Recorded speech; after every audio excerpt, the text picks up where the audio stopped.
हिंद दोस्तों, स्वागत है आपका राज ट्यूटोरियल चैनल पर। आज हम लोग मुग़ल साम्राज्य के बारे में पढ़ेंगे। तो चलिए बिना देर किए हुए मुग़ल साम्राज्य के बारे में हम लोग अध्ययन करते हैं। क्या चीज़ पढ़ना है? मुग़ल साम्राज्य। मुग़ल साम्राज्य मुग़ल वंश का संस्थापक बाबर था। बाबर एवं उत्तरवर्ती मुग़ल शासक तुर्क एवं सुन्नी मुसलमान थे। बाबर ने मुग़ल वंश की स्थापना के साथ ही पातशाही की स्थापना की, जिसके तहत शासक को बादशाह कहा जाता था। यानी मुग़ल वंश की स्थापना या संस्थापक कौन था? तो बाबर था। बाबर एवं उत्तर पूर्वी मुग़ल तुर्क और सुन्नी मुसलमान थे। यानी कि जो बाबर था वो कैसा था? तो तुर्क और सुन्नी मुसलमान थे। यानी बाबर जो था, चाहे उत्तरवर्ती मुग़ल काल के जो शासक थे वो क्या थे? तो सुन्नी मुसलमान थे। बाबर ने मुग़ल वंश की स्थापना के साथ ही पदशाही की स्थापना की। जैसे ही बाबर ने मुग़ल वंश की स्थापना की तो क्या पदशाही के साथ भी स्थापना की, ठीक ना, जिसके तहत शासक को बादशाह कहा जाने लगा, ठीक ना। जिसके तहत पदशाही की स्थापना करने के बाद क्या हो गया कि बादशाह को क्या करना, शासक को क्या कहा जाने लगा? बादशाह कहा जाने लगा। चलिए आइए अब हम सबसे पहले बाबर के बारे में पढ़ते हैं। किसके बारे में पढ़ते हैं? बाबर के बारे में, ठीक ना। तो बाबर जो है 1526 ईस्वी से 1530 ईस्वी तक, यानी बाबर का जो शासनकाल है 1526 ईस्वी से 1530 ईस्वी तक है। तो चलिए, बाबर का जन्म फरवरी 1483 ईस्वी में हुआ था। इसके पिता उमर शेख मिर्जा फरगाना नामक छोटे राज्य के शासक थे। बाबर फरगाना की गद्दी पर 8 जून 1494 ईस्वी में बैठा। बाबर का जो जन्म है फरवरी 1483 ईस्वी में हुआ था। इसके पिता का नाम उमर शेख मिर्जा, ठीक ना, जो क्या थे? तो फरगाना नामक छोटे राज्य के शासक थे। बाबर फरगाना के गद्दी पर 8 जून 1494 ईस्वी को बैठा। बाबर ने 1507 ईस्वी में बाबर शाह की उपाधि धारण की, जिसे अब तक किसी तैमूर शासक ने धारण नहीं की थी। बाबर के 4 पुत्र थे, हुमायूं, कामरान, अस्कारी और हिंदाल। बाबर ने 1507 ईस्वी में बादशाह की उपाधि धारण की, जिसे अब तक किसी तैमूर शासक ने धारण नहीं किया था। बाबर के 4 पुत्र थे, हुमायूं, कामरान, अस्कारी और हिंदाल, ठीक ना। बाबर के कितने पुत्र थे? 4 पुत्र थे। बाबर ने भारत पर 5 बार आक्रमण किया। बाबर का भारत के विरुद्ध किया गया प्रथम अभियान 1519 ईस्वी में यूसुफजाई जाति के विरुद्ध था। इस अभियान में बाबर ने बाजोर और भेरा को अपने अधिकार में कर लिया। बाबर ने भारत पर 5 बार आक्रमण किया। बाबर ने भारत पर कितने बार आक्रमण किया? तो 5 बार आक्रमण किया, ठीक ना। बाबर का जो भारत पर आक्रमण था, पहला आक्रमण जो है 1519 ईस्वी में किसके विरुद्ध था? तो यूसुफ जाति के विरुद्ध था, ठीक ना। इस अभियान में बाबर ने बाजोर और भेरा को अपने अधिकार में कर लिया। और जैसे इसी युद्ध में उन्होंने बाजोर और भेरा को अपने अधिकार में कर लिया। पानीपत के प्रथम युद्ध में बाबर ने पहली बार तुगलकामा युद्ध नीति और तोपखाने का प्रयोग किया। उस्ताद अली और मुस्तफ़ा बाबर के 2 प्रसिद्ध निशानेबाज थे, जिसने पानीपत के प्रथम युद्ध में भाग लिया था। बाबर ने प्रथम युद्ध में, ठीक ना, पानीपत के प्रथम जो युद्ध हुआ था बाबर और इब्राहिम लोदी के बीच, ठीक ना, आगे हम लोग पढ़ेंगे। तो उसमें क्या किया था कि बाबर ने एक युद्ध नीति अपनाई थी, जिसको हम लोग तुगलामा कहते हैं, ठीक ना। तुगलामा युद्ध नीति और तोपखाना का प्रयोग किया था। किसमें? पानीपत के प्रथम युद्ध में। किसने किया था? तो बाबर ने किया था, ठीक ना। तुगलामा युद्ध नीति और तोपखाना का प्रयोग किया था। और उस्ताद अली और मुस्तफ़ा, ठीक ना, कौन? उस्ताद अली और मुस्तफ़ा जो थे बाबर के 2 प्रसिद्ध निशानेबाज थे, जिसने पानीपत के प्रथम युद्ध में भाग लिया। बाबर द्वारा लड़े गए प्रमुख युद्ध कौन कौन से हैं उसके बारे में हम लोग पढ़ते हैं। युद्ध और उसके वर्ष, पक्ष और परिणाम, ठीक ना। तो पानीपत का प्रथम युद्ध 21 अप्रैल 1526, डेट के साथ याद रखना है, ठीक ना। कभी कभी पूछ देता है परीक्षा में, ठीक ना, कि पानीपत का प्रथम युद्ध कब हुआ, ठीक। तो जो है डेट के साथ याद रखना है, 21 अप्रैल 1526 ईस्वी में। किसके किसके साथ हुआ? तो इब्राहिम लोदी और बाबर के बीच हुआ, ठीक ना। पानीपत का जो पहला युद्ध हुआ 21 अप्रैल 1526 ईस्वी को हुआ। बाबर और इब्राहिम लोदी के बीच हुआ, जिसमें बाबर जो है क्या हुआ? विजयी हुआ। खानवा का युद्ध, ठीक ना, ठीक। खानवा का युद्ध कब हुआ? तो 17 मार्च 1527 ईस्वी को हुआ, ठीक। और किसके किसके बीच हुआ? तो राणा सांगा और बाबर के बीच हुआ। बाबर पुनः विजयी हुआ, ठीक ना। फिर चंदेरी का युद्ध, ठीक। चंदेरी का युद्ध 29 जून 1528 ईस्वी को मेदिनी राय और बाबर के बीच हुआ। पुनः बाबर विजयी हुआ।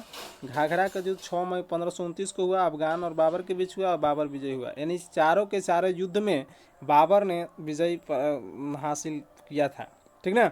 यानी लगातार युद्ध है 26, 27, 28, 29, याद रखना है। पानीपत, खानवा, चंदेरी और घाघरा का युद्ध हुआ, जिसमें बाबर ने चारों युद्ध को जीत लिया, ठीक ना। पहले युद्ध में इब्राहिम लोदी को हराया, दूसरा में राणा संगा को हराया, तीसरा में मेदिनी राय को और चौथा में अफगान को हराया।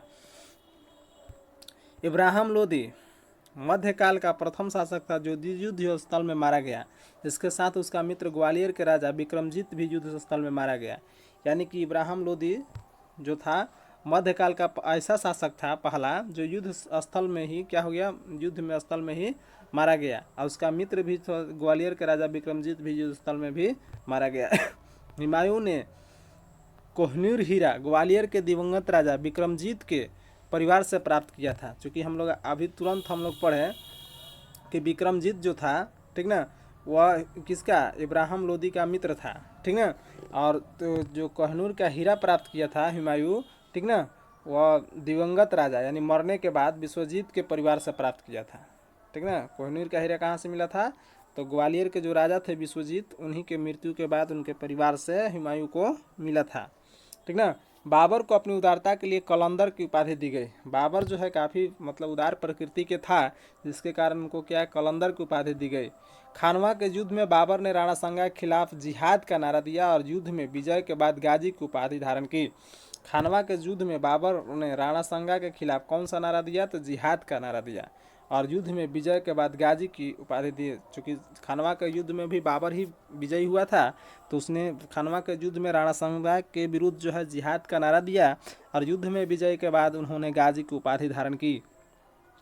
30 जनवरी 1528 ईस्वी को जहर देने के कारण राणा संगा की मृत्यु हो गई और 30 जनवरी 1528 ईस्वी को क्या हुआ कि राणा संगा को जहर दे दिया गया, जिसके कारण उनकी मृत्यु हो गई। बाबर ने बंगाल के शासक नुसरत शाह के साथ 6 मई 1529 ईस्वी को एक दूसरे की संप्रभुता का सम्मान करने का वादा करते हुए एक संधि की, जिसके अनुसार नुसरत शाह ने अफगान विद्रोहियों को शरण न देने का वचन दिया।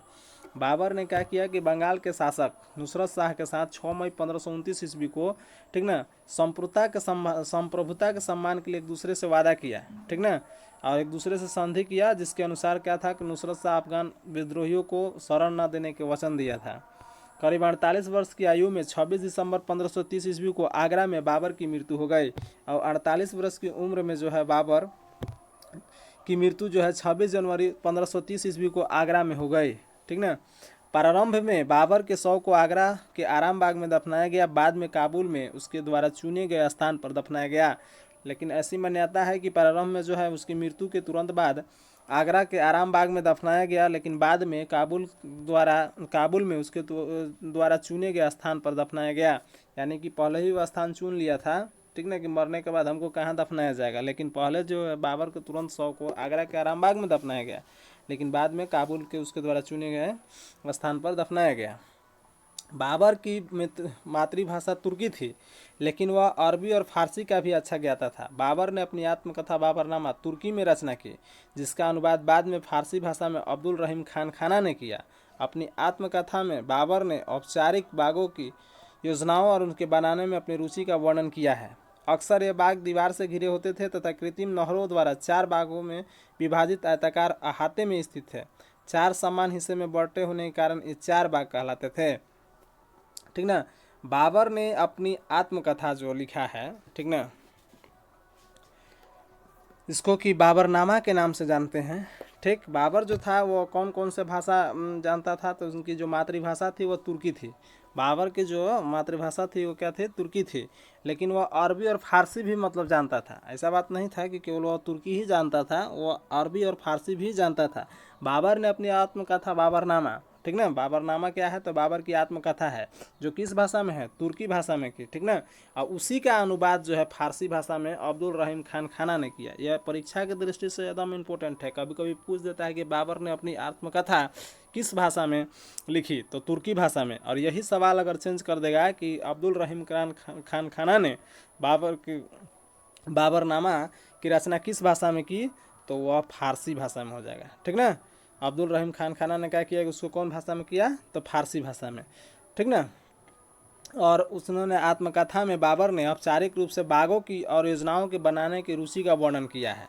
ठीक ना। अक्सर यह बाग जो है दीवार से घिरे होते थे, जो बाग होते थे वो क्या होते थे, दीवार से घिरे होते थे और कृत्रिम नहरों द्वारा 4 भागों में विभाजित आयताकार अहाते में स्थित थे। और कृत्रिम जो है आर्टिफिशियल नहर बनाया हुआ था और 4 भाग में क्या थे, वे विभाजित थे। ठीक ना। और आयताकार अहाते में थे, इसी कारण इसको 4 बाग कहा जाता था। इसी कारण इसको क्या कहा जाता था, 4 बाग। 4 बाग बनवाने की परंपरा की शुरुआत अकबर के समय से हुई थी। और 4 बाग बनाने की जो शुरुआत है किसके समय में हुआ था, तो अकबर के समय में। याद रखना है दोस्तों कि 4 बाग बनाने की परंपरा की शुरुआत अकबर के समय से हुई है। बाबर को मुबैयान नामक पदशैली के लिए जन्मदाता माना जाता है। बाबर को क्या कहता है, मुबैयान। ठीक ना, मुबैयान नामक पदशैली के क्या माना जाता है, जन्मदाता माना जाता है। बाबर प्रसिद्ध नक्शबंदी सूफी ख्वाजा अब्दुल्ला अहरार का अनुयायी था। बाबर का उत्तराधिकारी हुमायूं हुआ। ठीक ना। बाबर जो था वह प्रसिद्ध नक्शबंदी सूफी ख्वाजा अब्दुल्ला अहरार का अनुयायी था। और बाबर की मृत्यु के बाद उसका जो उत्तराधिकारी हुआ वह कौन हुआ, हुमायूं हुआ। तो चलिए अब हम लोग हुमायूं के बारे में पढ़ते हैं। ठीक ना। देखिए हुमायूं का जो शासनकाल है 1530 ईस्वी से 1556 ईस्वी तक रहा। ठीक। हुमायूं का जो कार्यकाल है कितना है, 1530 से 1556 ईस्वी तक। नसरुद्दीन हुमायूं ने 19 दिसंबर 1530 ईस्वी को आगरा में 23 वर्ष की अवस्था में सिंहासन पर बैठा। गद्दी पर बैठने से पहले हुमायूं बदशाह का सूबेदार था। नसरुद्दीन हुमायूं, पूरा नाम क्या है हुमायूं का, नसरुद्दीन हुमायूं। 29 दिसंबर 1530 ईस्वी को आगरा में 23 वर्ष की अवस्था में, कितने वर्ष की अवस्था में, 23 वर्ष की अवस्था में सिंहासन पर बैठा। गद्दी पर बैठने से पहले हुमायूं जो था वो बदखशां का सूबेदार था। अपने पिता के निर्देश के अनुसार हुमायूं ने अपने राज्य को बंटवारा अपने भाइयों में कर दिया। इससे कमरान को काबुल और कंधार, मिर्जा को अस्करी को संभाल और मिर्जा हिंदाल को अलवर एवं मेवाड़ की जागीरी दी। अपने चचेरे भाई सुलेमान मिर्जा को हुमायूं ने बदशाह प्रवेश दिया। ठीक ना। अपने पिता के निर्देश अनुसार हुमायूं ने क्या किया कि अपने राज्य का बंटवारा कर दिया। ठीक ना। इससे कमरान को काबुल और कंधार, मिर्जापुर ठीक ना, अस्करी को क्या मिला, संभाल संभल, मिर्जा हिंदाल को अलवर। ठीक ना, मिर्जा हिंदाल को क्या मिला, अलवर मिला, अलवर और मेवाड़ मिला। और अपने चचेरे भाई को क्या है, सुलेमान मिर्जा को बदखा दे दिया। 1533 ईस्वी में हुमायूं ने दीन पनाह नामक एक नए नगर की स्थापना की। अब 1533 ईस्वी में, ठीक ना, दीन पनाह नामक नए नगर की स्थापना किसने किया, तो हुमायूं ने किया। चौसा का युद्ध 25 जून 1539 ईस्वी में शेर खां और हुमायूं के बीच हुआ। इस युद्ध में शेर खां विजयी रहा। इसी युद्ध के बाद शेर खां ने शेर शाह की पदवी धारण की थी। और चौसा का युद्ध जो है, डेट सहित याद रखना है कि 25 जून 1539 ईस्वी को शेर खां और हुमायूं के बीच हुआ। किसके साथ, शेर खां और हुमायूं के बीच हुआ। और इस युद्ध में हुमायूं जो है पराजित हुआ और शेर खां जो है विजय हुआ। और विजय होने के बाद जो है शेर खां ने अपना नाम जो है शेर शाह की पदवी धारण कर ली। बिलग्राम या कन्नौज का युद्ध 17 मई 1540 ईस्वी में शेर खां एवं हुमायूं के बीच हुआ। इस युद्ध में भी हुमायूं पराजित हुआ और शेर खां ने आसानी से आगरा और दिल्ली पर कब्जा कर लिया। पुनः बिलग्राम का भी युद्ध हुआ 17 मई 1540। ठीक ना, याद रखना है दोस्तों, चौसा का युद्ध 40 में और बिलग्राम का जो युद्ध है, ठीक ना, वो 17 मई 1540 ईस्वी को हुआ। पुनः किसके किसके साथ हुआ, तो शेर खां और हुमायूं के साथ हुआ। और इस युद्ध में भी हुमायूं क्या हुआ, पराजित हुआ और शेर खां ने पुनः उसको हुमायूं को पराजित कर दिया, जिससे शेर खां आगरा और दिल्ली पर क्या कर लिया, कब्जा कर लिया। बिलग्राम युद्ध के बाद हुमायूं सिंध चला गया और उसने 15 वर्षों तक घुमक्कड़ों जैसा निर्वासित जीवन व्यतीत किया। और जैसे ही बिलग्राम युद्ध हुआ, जैसे वो पराजय हुआ, तो हुमायूं कहाँ चला गया, सिंध चला गया। और वहाँ उन्होंने 15 वर्षों तक घुमक्कड़ों जैसा निर्वासित जीवन व्यतीत किया। निर्वासन के समय हुमायूं ने हिंदाल के आध्यात्मिक गुरु फारसवासी सिया मीर बाबा दोस्त उर्फ मीर अली अकबर जामी की पुत्री हमीदा बानु बेगम से 29 अगस्त 1541 को निकाह कर लिया। और जैसे ही निर्वासित जीवन बिता रहा था, तो उसी समय हिंदाल के आध्यात्मिक गुरु फारसीवासी सिया मीर बाबा दोस्त उर्फ मीर अली अकबर जामी की पुत्री हमीदा बानु बेगम से 29 अगस्त 1541 ईस्वी को निकाह कर लिया, यानी कि विवाह कर लिया। कालांतर में हमीदा से ही अकबर जैसे महान सम्राट का जन्म हुआ। और बाद में अकबर जो महान सम्राट थे वह हमीदा से ही पैदा हुए थे। 1555 में हुमायूं ने पंजाब के सूरी शासक सिकंदर को पराजित कर पुनः दिल्ली के गद्दी पर बैठा। अब 1555 ईस्वी में, ठीक ना, हुमायूं ने पंजाब के सूरी शासक सिकंदर को क्या कर दिया कि पराजित करके पुनः दिल्ली के गद्दी पर बैठा। हुमायूं द्वारा लड़े गए 4 प्रमुख युद्धों का क्रम है। पहला है देवरा का युद्ध, ठीक ना, 1531 ईस्वी में। दूसरा चौसा का युद्ध 1539 ईस्वी में। बिलग्राम का युद्ध 1540 ईस्वी में। और सरहिंद का युद्ध 1555 ईस्वी में। तो यही सरहिंद का युद्ध में इन्होंने पंजाब के सूरी शासक सिकंदर को क्या कर दिया, पराजित कर दिया और पुनः दिल्ली के गद्दी पर बैठ गया। 1 जनवरी 1556 ईस्वी को दीन पनाह भवन में स्थित पुस्तकालय शेर मंडल की सीढ़ियाँ से गिरने के कारण हुमायूं की मृत्यु हो गई। ठीक ना, आगे दोस्तों हम लोग पढ़ चुके हैं कि दीन पनाह नगर की स्थापना जो है हुमायूं ने ही किया था। तो 1 जनवरी 1556 ईस्वी को क्या हुआ कि दीन पनाह के भवन में स्थित पुस्तकालय, जिसको कि शेर मंडल के नाम से भी जाना जाता था, सीढ़ियों से उतरने के क्रम में गिरने के कारण जो है हुमायूं की मृत्यु हो गई। हुमायूं के बारे में इतिहासकार लेनपुल ने कहा है कि हुमायूं गिरते पड़ते इस जीवन से मुक्त हो गया, ठीक उसी तरह जिस तरह तमाम जिंदगी वह गिरते पड़ते चलता रहा था। कहने का मतलब है कि हुमायूं जब मर गया तो उसके इतिहासकार लेनपुल ने कहा है, किसने कहा है, लेनपुल ने, कि हुमायूं गिरते पड़ते इस जीवन से मुक्त हो गया, ठीक उसी तरह जिस तरह वह तमाम जिंदगी गिरते पड़ते चलता रहा था। यानी हम लोग पढ़े कि हुमायूं जो है हारने जो थी बिलग्राम के युद्ध और चौसा के युद्ध में हारने के बाद वह निर्वासित जीवन 15 वर्षों तक बिताया और वहीं पर उन्होंने उसी समय 15 वर्षों के दौरान ही अपने हमीदा बानो बेगम से विवाह किया और पुनः जो है वह आकर, ठीक ना, सरहिंद के युद्ध में विजयी हुआ। तब जाकर वह क्या किया, दिल्ली के शासक बना और फिर वह, तो इस तरह उसका जीवन जो है वह गिरते पड़ते बीता। तो लेनपुल ने कहा है कि गिरते पड़ते जीवन में वह मुक्त हो गया और ठीक उसी तरह जिस तरह वह तमाम जिंदगी वह गिरते पड़ते चलता रहा था। हुमायूं नामा की रचना गुलबदन बेगम ने की थी। हुमायूं रचना किसने की, तो गुलबदन बेगम ने की। हुमायूं ज्योतिष में विश्वास करता था, इसीलिए इसने सप्ताह के 7 दिन 7 रंग के कपड़े पहनने के नियम बनाए। हुमायूं जो है, ये याद रखना दोस्तों, ठीक ना, हुमायूं नामा की रचना किसने की पूछ देता है कभी कभी एग्जाम में, ठीक ना, तो ये एकदम याद रखने योग्य बातें हैं कि हुमायूं नामा की रचना जो है गुलबदन बेगम ने की। और हुमायूं जो था ज्योतिष विद्या में विश्वास करता था, ठीक ना, वो सप्ताह के 7 दिन में 7 कलर का कपड़ा पहनता था, ठीक ना। चलिए अब हम लोग शेर शाह के बारे में पढ़ेंगे। तो 1540 से 1545 ईस्वी सुर साम्राज्य का संस्थापक अफगान वंशीय शासक शेर शाह सूरी था। डॉक्टर के आर कानूनगो के अनुसार हरियाणा प्रांत के नारनौल महेंद्रगढ़ स्थान पर इब्राहिम के पुत्र हसन के घर वर्ष 1486 में शेर शाह का जन्म हुआ था। और परमात्मा शरण का विचार है कि शेर शाह का जन्म 1472 ईस्वी में हुआ था।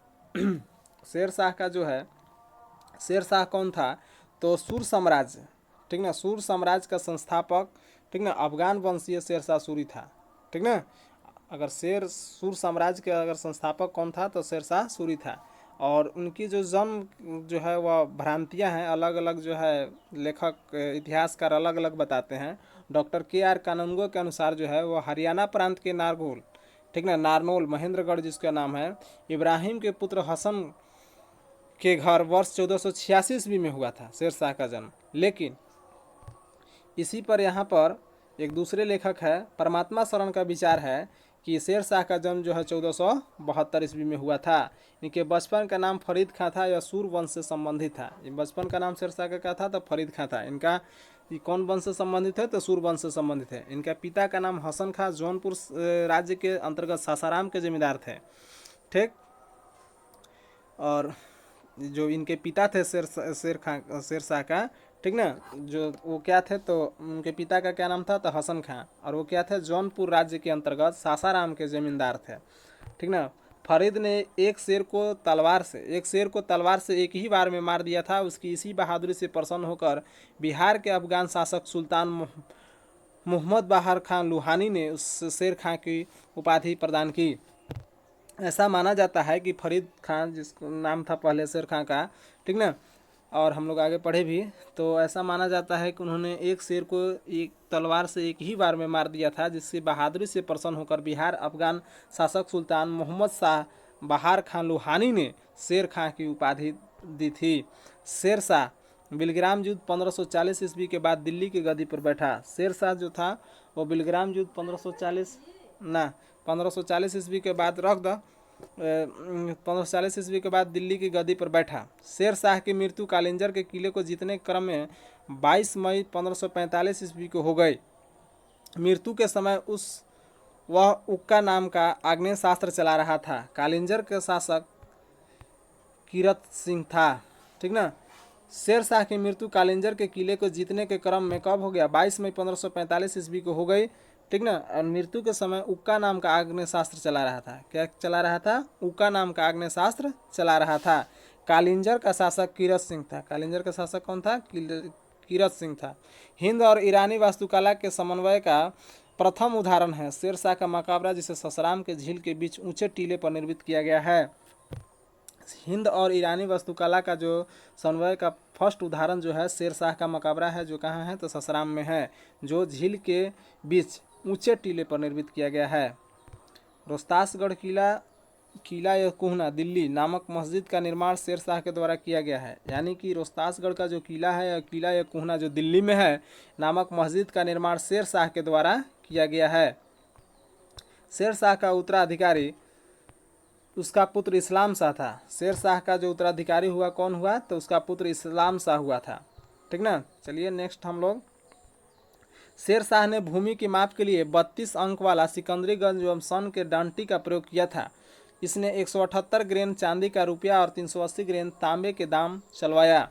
शेर शाह ने क्या किया कि भूमि को मापने के लिए 32 अंक वाला सिकंदरी गज, ठीक ना, और सन के डंटी का प्रयोग किया था। इसने 178 ग्रेन वाला चांदी का रुपया और 380 ग्रेन का तांबे के दाम चलवाया। याद रखना है दोस्तों कि शेर शाह भूमि का माप के लिए सिकंदरी गज कराया था, वो 32 अंक वाला था और सन की डंटी का प्रयोग किया था। और 180 ग्रेन का चांदी का सिक्का कौन चलवाया था? तो शेर शाह ने चलवाया था। और 380 ग्रेन तांबे का सिक्का भी चलवाया, जिसको दाम कहा जाता है। शेर शाह ने रोहतासगढ़ के दुर्ग एवं कन्नौज के स्थान पर शेरसूर नामक नगर बसाया।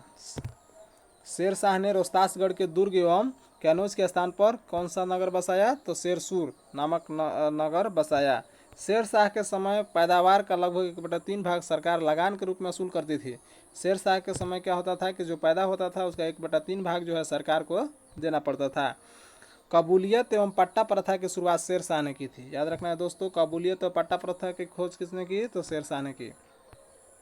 शेर शाह ने 1541 ईस्वी में पाटलिपुत्र को पटना के नाम से पुनः स्थापित किया। इसने ग्रैंड ट्रंक रोड की मरम्मत करवाई। डाक प्रथा का प्रचलन शेर शाह के द्वारा ही किया गया। ठीक ना। 1541 ईस्वी में शेर शाह ने क्या किया कि पाटलिपुत्र को नाम को चेंज कर पटना कर दिया और ग्रैंड ट्रंक रोड, ठीक ना, जीटी रोड का निर्माण मरम्मत किसने करवाया था? तो शेर शाह सूरी ने करवाया था। और डाक प्रथा का शुरुआत भी शेर शाह के द्वारा ही किया गया। मलिक मोहम्मद जायसी ने शेर शाह के समकालीन थे। मलिक मोहम्मद जायसी जो थे वो शेर शाह के क्या थे? समकालीन थे।